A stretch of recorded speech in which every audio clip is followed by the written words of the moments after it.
the global circuit as well. So my plan is to give a few pointers rather than a definitive guide of how to collect Latin American art, and then maybe we can lead on to some discussion afterwards. So yeah, rather than also trying to give a definitive guide, the purpose of what I'm going to talk about briefly, well, in tandem, is just some general kind of suggestions for very sensible guidelines, whether you're starting to collect at a very modest level or whether you're an established and long-term collector. These rules kind of hold true for any kind of gradation of enthusiast or collector. These lines up here might seem obvious, but they are kind of good things to bear in mind, and that it is the most fruitful way of collecting is to be extremely passionate and engaged about it, and that also it's not just an intellectual and emotional investment, but also, you know, as well as time and money, it is an intellectual and emotional investment, and that for many people, not only artists but also gallerists and collectors, it's very much about relationships and really investing in those relationships and giving them time to grow, because gallerists and collectors often will have very, very productive relationships if they're, you know, built on long-term interest in contemporary art rather than I mean, in recent years there's been a lot of talk about art as an alternative asset class. We tend to try and pull people back from that kind of discussion and that kind of viewpoint of art as an asset class, and we often try and point out that if you place financial considerations ahead of a genuine interest in contemporary art, you're likely not to get access to the best work, as most gallerists tend to avoid selling to people who they think may flip the work or try and resell it at a quick profit, but also that you know, if you are concerned about work appreciating over time in value, the best way to do that is to buy with passion and engagement. So you know, it's sort of a mixed view in terms of art and a financial gain. This, again, taking time to develop your collection is a straightforward point, but is a really important point to bear in mind. Really excellent collections are built over years and decades rather than, you know, over 6 months, and it's good to you know, often pause and hesitate when thinking you might make a purchase, because, you know, sometimes you might feel like you need to buy right then and there, and then a better work by the same artist may come up later. There's endless other examples in which it can often be better to kind of pause a little bit and reflect and kind of think, is this the right work for me? Is this the best time to purchase? And then again, just to, you know, kind of repeat what I said a minute ago, is that if you buy purely for investment, there are all sorts of pitfalls. It can be done, but it's something to be done by people that are really very kind of experienced and very, very knowledgeable, and not without prior research. And impulse buying will, you know, is rarely likely to you know, end you in a position where you are going to make money on a work, or you're going to be buying for investment wisely. So we say avoid that, buy for passion, buy because you're engaged, and buy it as a you know, collect contemporary art as a form of personal development. I'm just going to give a really brief overview of the contemporary art market, because we've got some more interesting specific things to say. The first is that it's now a very, very global economy that has major centres in New York and London, but now important satellite centres in Asia, Latin America, and as well as the Middle East. And all of these, you know, attract various interesting headlines in terms of market development. Hong Kong in particular is kind of a hot topic in the industry. Many of the galleries in particular and the collectors see Hong Kong as this kind of amazing Pangaea that's going to save the art market from financial ruin, but actually the Asian market is very much based on domestic taste, i.e. Asian buyers very much buying work from within their own culture. That said, Hong Kong is, as a good example of that, you know, the rising ascendancy of that market, is now very much a meeting place for collectors from kind of outside of China. So it's an interesting spot to watch. And then the Middle East is obviously, there's been huge kind of cultural empire building, really, and huge museums being built, and vast amounts of work needed to fill them. And then Latin America, Miriam is going to talk about in much more detail.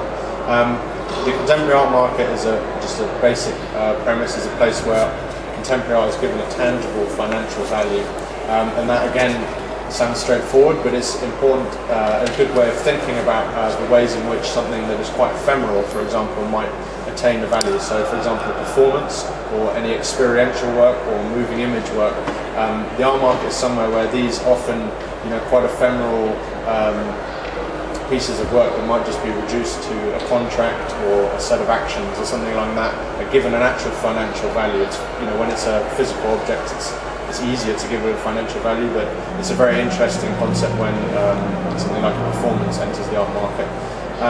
It's divided into two kind of spheres. The primary market, which is where work is sold normally by a gallerist working directly with an artist, so they'll have usually a very intimate working relationship with them. The role of the gallerist working on the primary market is to carefully place and sell an artist's work by placing it in public and private collections, and it's their job to control the stock of that artist's work, to make sure the right works come to market, i.e. to kind of act as an editor, but also to make sure that the artist's kind of currency, both critical and financial, is carefully managed and carefully built in a sustainable manner.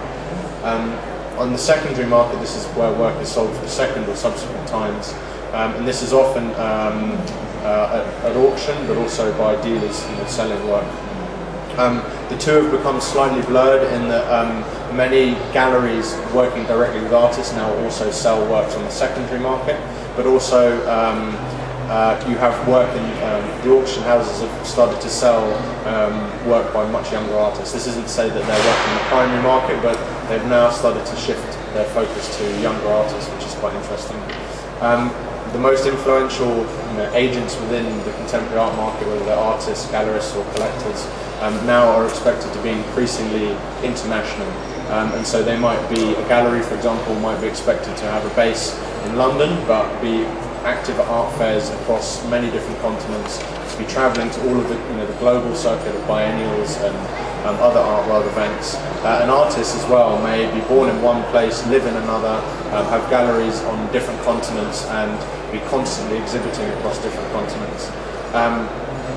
Another important thing to say is that it's an unregulated market, so anyone can say something is a piece of art, and in a system where anyone can say something is a piece of art, the market depends on a system of peer review or kind of industry review to make sure that work that accrues value for the right reasons. So this is this process of subscription which I mentioned, whereby institutions and collectors and curators and writers and other artists will kind of feed into this process of filtering and endorsement and kind of critical validation. And this is the most important and really the only process we have by which there is a filtering out of work that is maybe less relevant than other work. Glasgow, interestingly, is an important market outside of London. London and New York are the two biggest markets, both in terms of international sales. I mean, China has a huge market in terms of value, but that's not really, it's less of an international market. Outside of London and New York, Glasgow is a really important place for the art market. And finally, there are other like non-legitimized channels, which are high street shops selling work by artists that don't operate within this sphere of critically engaged international contemporary art. And it's quite important to bear in mind the difference between work that is not part of the system and work that is part of the system, because there is a system, the system of review and the system of critical validation that's in one and not in the other. So just to compliment Henry's thorough summary,